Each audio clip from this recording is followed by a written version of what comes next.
maman Paul, qui était une animatrice hors pair du village d'Agnelduc. Certains d'entre vous l'ont connue, s'en souviennent encore, ce qui a bien changé depuis, puisqu'il n'y a pas eu vraiment beaucoup de candidats à la reprise. Je m'étais fait une promesse en disant je reviendrai le plus souvent possible parce que je suis attaché à cette maison, qui est toujours dans l'état, peut-être qu'un jour je gagnerai au loto, mais peu importe aussi.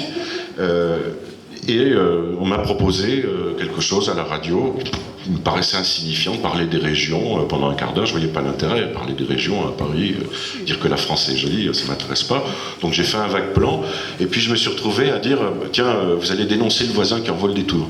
Et au lieu d'avoir quelque chose d'insignifiant, j'ai eu des coopératives d'activité, des associations qui emploient, des fondations, des réseaux culturels, des choses inimaginables. À la fin de la première année, on avait 8000 propositions. Dans les 8000 propositions, des choses incroyables. J'avais dit, bon sang, un jour, il faudrait faire ça à Ignay, il faudrait faire ça dans le pays châtillonnais, ou en Haute-Marne, puisqu'il y a des Hauts-Marnais que je salue aussi, qui correspondent aussi à la couverture du futur du projet du parc naturel national. J'ai dit, bon sang de bonsoir, on n'est quand même pas idiots, on a le droit, nous aussi, de se prendre en charge, de prendre des responsabilités. 10 ans plus tard, enfin quasiment 10 ans plus tard, je peux vous donner quelques chiffres. Par exemple, on dit les associations, ça coûte cher, j'entends encore, oui, les associations, ce sont des organismes subventionnés. Un calcul très juste et très sérieux, authentifié, permet de dire que, par exemple, 1000 € de subvention accordée à une association produisent l'équivalent de 3 à 5 000 € de travail. C'est-à-dire que les bénévoles qui prennent en charge des activités fournissent l'équivalent de 3 à 5 000 € de travail en échange de 1000 € de subvention. La plupart du temps, c'est une subvention, c'est 1 à 3 le bénéfice. Enfin, c'est multiplié par 3 le bénéfice. Les associations culturelles aussi. La culture, c'est un acteur économique. Sauf que l'économie, on entend mal. Vous avez des emmerdeurs, des empêcheurs de tourner en rond qui vous disent l'économie, c'est le PIB, c'est une plus-value. Il faut produire davantage pour créer des emplois. Tu parles. Regardez, l'Île-de-France, c'est la région qui a toujours le premier PIB de France, produit intérieur brut. C'est un produit, ce qui est produit sur la région va sortir de la région.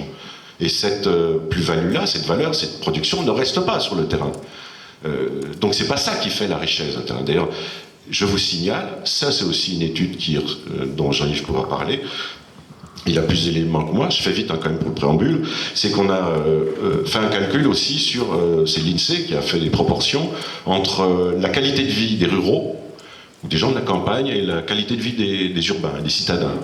Et par exemple, l'Île-de-France, on dit voilà, c'est le plus grand, le plus fort PIB de France, et par rapport aux gens de la campagne, un niveau de vie 2,7 fois inférieur. Donc je veux dire, on ne roule pas sur l'or. En plus de ça, il y a un phénomène, on a connu les années 60, l'exode rural. Aujourd'hui, il y a un phénomène inversé d'une sorte d'exode urbain, on peut le dire comme ça. Là. Sur les 5 dernières années, 1 million de franciliens habitant en Île-de-France ont quitté la région. Parce que l'immobilier coûte cher, parce que la qualité de vie est indécente, parce que si on a des enfants, on peut peut-être avoir envie de leur faire partager quelque chose de proche, voir les vaches, comme disait Chirac, mettre le nez au cul des vaches. Non mais c'est une réalité. Et puis retrouver des liens, retrouver des valeurs, retrouver la qualité de produits, et pas uniquement les hypermarchés. Trouver le boucher de proximité, la petite épicerie, le produit bio, ou non, peu importe. Je suis pas trop pro-bio, c'est pas ça. Mais trouver des vraies valeurs. Et ça crée une identité. Alors il y a des régions, je vois par expérience, qui ont gagné une véritable identité. Ici, j'ai l'impression, alors c'est un peu provocateur, mais je vous le dis, et on pourra en discuter, j'ai peut-être tort, je sens cette identité pas très marquée encore. Il y a une peur. C'est un peu chacun pour soi, ou replié sur soi parce qu'on a peur. Les échanges, la solidarité, la coopération, je la vois pas, je viens pas assez souvent, allez-vous me dire, je ne la vois pas poindre. Alors que dans d'autres régions, la ruralité est devenue une raison d'accueillir de nouvelles populations, d'innover socialement, économiquement, avec l'environnement, avec la terre, avec la forêt ici, ou la pierre, comme les 3 vecteurs du Châtillonnais, et de créer une plus-value, une vraie richesse, avec un lien où des personnes s'entendent, elles s'organisent en coopérative, sous différents angles, en association. Les associations, je termine le petit laïus, vous savez combien elles produisent en chiffre d'affaires chaque année? 70 milliards d'euros. 70 milliards d'euros. À l'horizon 2020, il y aura 600 000 emplois pour cause de départ en retraite, des emplois à prendre. Sauf qu'aujourd'hui, on parle emploi. Tous les politiques vous parlent emploi. On ne parle pas de métier. C'est marrant, avant, on faisait une formation, on exerçait un métier. Maintenant, on essaie de trouver un emploi. Les savoir-faire, ils existent. Ici, il y en a plein de savoir-faire. Les savoir-faire agricoles, les savoir-faire forestiers. Puis il y en a d'autres. Il y en a d'autres qui peuvent s'implanter ici et s'enraciner. Pourquoi on parlerait à chaque fois d'emploi, de cases à remplir, alors qu'il y a des vocations à créer en lien avec ce territoire? Et à mon avis, je peux me tromper, je lance, après on va parler du GIP, le fonctionnement, où en sommes-nous de ce zonage du projet du parc naturel national. Ces savoir-faire peuvent s'implanter grâce au parc. En tout cas, ce sera un vecteur, à mon avis, donc à nouveau je peux me tromper, inévitable et indéniable, incontournable. Enfin bon. Jean-Yves Pinault est un ami de longue date.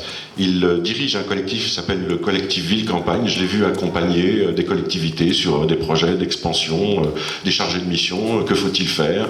On est en zone rurale, on n'a rien. Alors chaque fois je dis, c'est parce que comme on n'a rien, tout est à faire. Ça c'est un peu facile, mais bon. Il prouve, par des expériences il pourra vous donner des exemples concrets, que la ruralité représente un avenir d'une société qui est en pleine mutation, qui change ses méthodes de production, ses méthodes de consommation, parce qu'on en a marre de bouffer la même chose et de se faire avoir, et ça coûte très cher, on le sait. Et c'est pas le prix qui fait la qualité des produits, loin de là.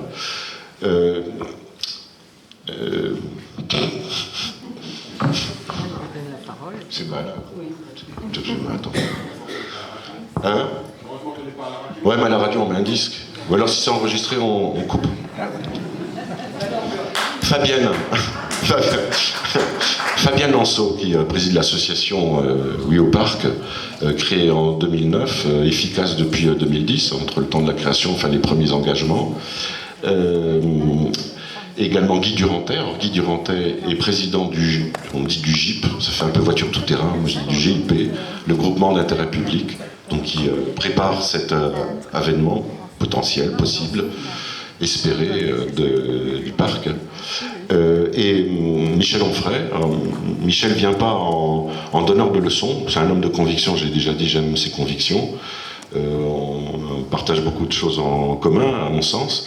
Et puis surtout, il a l'expérience d'une ruralité. D'ailleurs, quand il est arrivé ici, mais c'est où, Dijon? J'ai dit, j'ai travaillé à Aix. Ah bon, on n'est pas loin d'Aix? Non, je plaisante. Mais c'est pas faux.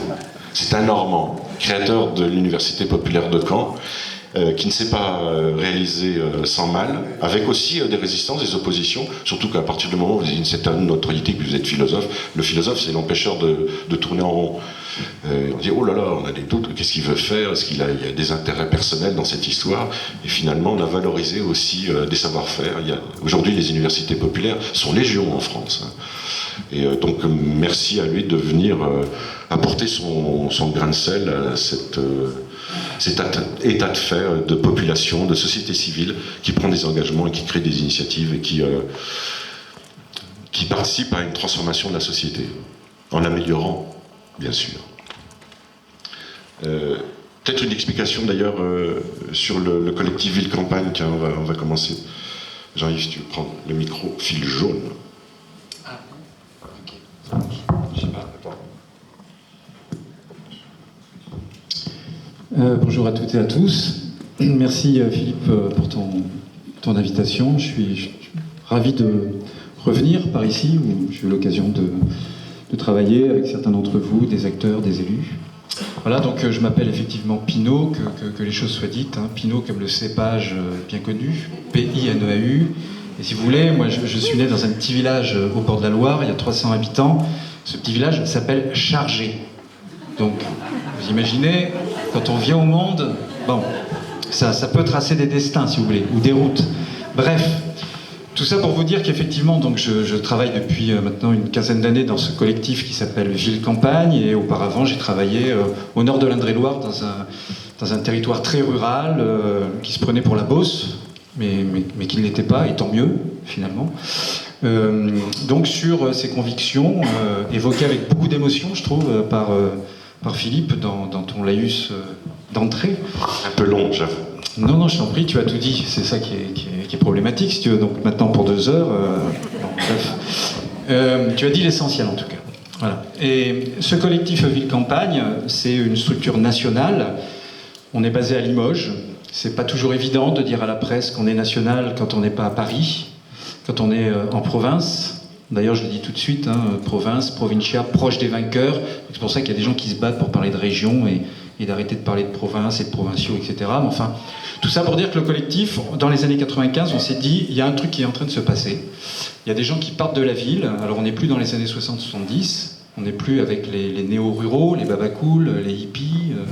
Mais en tout cas, on a une tendance à nouveau importante de gens qui partent de la ville pour aller à la campagne. Et ça, c'est un peu étonnant, puisqu'on reste dans notre pays très marqué par 2 siècles d'exode rural. En tout cas, on nous a dit qu'il y avait pendant 2 siècles un exode rural. On a bien voulu le croire.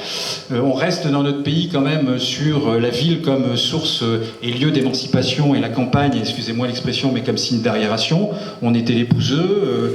Eux avaient l'éclairage à tous les étages et le gaz. Et on s'est dit, dans les années 95, il y a un truc qui change là. Qu'est-ce que ça nous dit? Qu'est-ce que ça veut dire? Donc on s'est mis à plusieurs. Il y a des membres fondateurs ici, je pense à Claire Lelièvre, des gens qui se sont retrouvés, qui étaient à la fois des associatifs, à la fois des médias, à la fois des élus, à la fois des territoires, à la fois des chercheurs, des scientifiques, et on s'est tous retrouvés autour d'une table en essayant de voir, de comprendre,